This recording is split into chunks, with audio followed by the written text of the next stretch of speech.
κλειστά τα φωτάκια.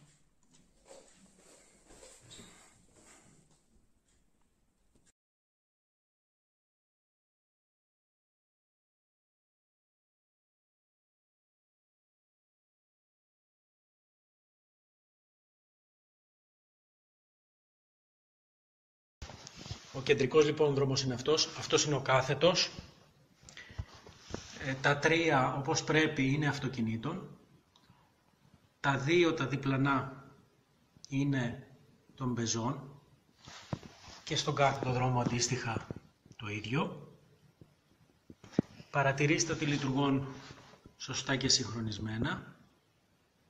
Απέναντι βλέπουμε την μπάρα του νοσοκομείου που θα πρέπει να ανοίξει όταν έρθει το ασθενοφόρο και την ταμπέλα που δείχνει ότι αυτή τη στιγμή, στα αγγλικά το λέει, δεν υπάρχει ασθενοφόρο, γι' αυτό και οι πόρτες είναι κλειστές. Βλέπουμε την μπάρα κλειστή. Έχουμε λοιπόν, για να πετύχει αυτό το έργο, βρήκαμε μία πατέντα, η οποία είναι ένας υπερηχητικός ασύρματος διακόπτης, ο οποίος στέλνει σήμα, εδώ στο ασθενοφόρο μας είναι ο πομπός, στέλνει λοιπόν το σήμα από εδώ και αντίστοιχα αυτοί οι δύο δέκτες που έχει καλυφθεί, στους οποίους έχει καλυφθεί το trigger, έχουμε μόνο το echo, δηλαδή την παραλαβή, λαμβάνουν το σήμα. Για να δούμε. Ενεργοποιώ το σήμα.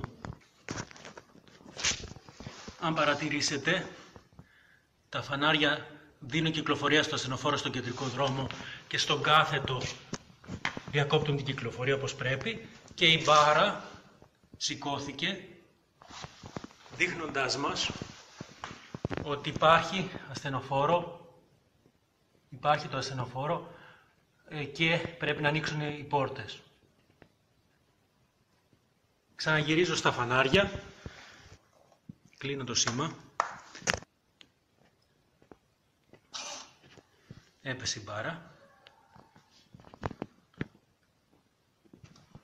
δεν υπάρχει ασθενοφόρο και γυρίζω στα φανάρια.